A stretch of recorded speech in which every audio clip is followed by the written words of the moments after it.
Whether you want to call this a burger or a sandwich, this is the patty melt, and it is a combination between the two. What we're going with is similar to a burger, so we're going to be using the patties, smashing them down, same as a smash burger really. Then I'm going with a combination of cheeses, which is Swiss cheese and American cheddar.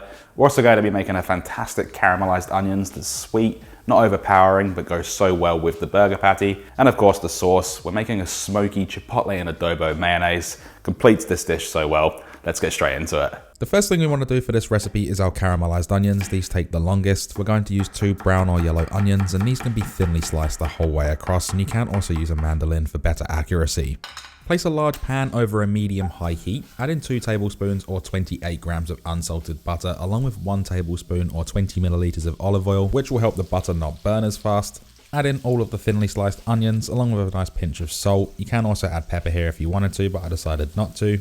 Then these are going to be cooked for about 45 minutes, moving them around regularly. They're going to be cooked in different stages. The first 20 minutes or so, they'll just become soft. They won't gain too much color. But after about 30 minutes, they start picking up quite a bit of color, and that's when the caramelization starts happening. And these will be nice dark gold color and very, very soft. Adding sugar to these is completely optional if you want them a little bit more sweet. I'm just adding in about a teaspoon's worth of brown sugar as well as a tablespoon of balsamic vinegar. It goes really well with these and also helps soften them up, adds a little bit more moisture. Again, it's completely optional. If you do add that though, just continue cooking for about 1 to 2 minutes to make sure it's all combined. Then these can be removed from the stovetop and you can keep them in the pan. It's going to keep them warm, and that way we can just keep them on the side until we're ready to serve. Now for our smoky mayonnaise, into a tall jar or container, crack in 1 whole egg, 3 teaspoons or 15 milliliters of white vinegar, 1 teaspoon or 10 grams of Dijon mustard or American mustard, and we're also going to add in 150 milliliters of vegetable oil or any neutral flavored oil. Don't use olive oil here because it is overpowering. Get in there with an immersion blender and blitz this up on high speed until it emulsifies and comes together, which is creating our base mayonnaise.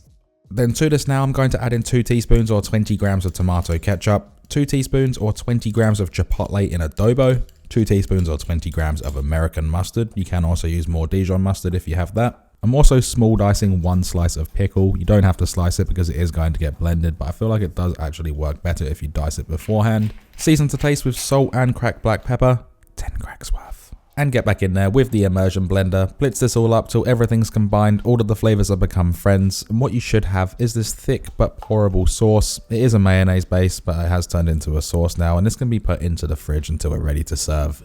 Now the meat I'm using for this is 80-20, so that's 20% fat, 80% lean, and I've got about 400 grams or 28 ounces of beef mince here. And what I'm doing here is just dividing it by 4, that way all of the meat patties are going to be the exact same size. I'm also placing them onto a sheet of parchment paper, not only for hygiene for the scales, but this is also going to be used when we're cooking, just so the spatula doesn't get stuck to the meat. I do also recommend compressing them a little bit. We don't have to squash them down here, but just piece them together, that way they won't completely fall apart. And when we start cooking, you'll understand what I'm trying to say.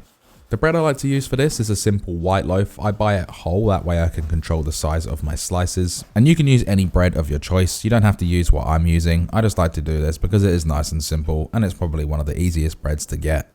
Once you have your slices done, butter them up, and we're going to be toasting these in a pan. That's why I'm only going to butter one side of them. You can toast the bread however you like. I like to do it in a pan over a medium heat, just placing the bread in butter side down and toasting to my liking, which is just golden brown for a few minutes. I also like to flip it over and get a nice little crust on the other side. We're not looking for color on the other side though, that is completely optional. And you can toast these in a toaster or in the oven under the grill or broiler. Choice is all yours. Now into the same pan over a high heat, add in a splash of oil and we can place in our patties with the baking paper facing up. Then we're going to use a spatula and push down on that baking paper to flatten the patties as much as possible. This is similar to what happens in a smash burger, but we're not going as smashed as one of those burgers. We just want to spread these out a little bit. Once you have them spread out, carefully remove the baking paper. Be careful because it will be spitting at this point. Try not to burn yourself. And I do recommend hitting these up with a little bit of salt as well as cracked black pepper. 5 cracks worth on each patty. After about a minute and a half, we can carefully flip these over. They'll be nice and golden brown with that beautiful sear on the opposite side, and we're going to repeat that process, but only cook this for 1 minute this time. Then on 2 of the patties, I'm going to add a slice of American cheddar, and on the other 2, I'm going to add a slice of Swiss cheese. Cook these for another 30 seconds. You can place a lid on to help the cheese melt, then stack them on top of each other so you've got one patty with the American cheddar and one patty with the Swiss cheese. Carefully remove them from the pan and place them onto a tray. We can allow these to rest for about 2 to 3 minutes whilst we prepare the sandwiches. As for that, on our bread, spread that smoky mayo on both sides, then we can stack up our caramelized onions. The amount here is completely up to you, but this recipe does make 2 to 4 sandwiches depending on how much meat you use. Next to go on is that stacked up burger with the Swiss cheese and the American cheddar. Then we can place on the top of that sandwich, scrape our knife over it so you can hear that beautiful crunch. Then slice this in half, straight, on an angle, create little squares if you're into that type of thing. And what we have just created is this juicy and cheesy patty melt. It's packed with those caramelized onions, that smoky mayo, and it looks absolutely incredible. So there we have it, our burger, our sandwich, our patty melt, whatever you want to call it. There is only one thing left to do though, and that is we can then dig in.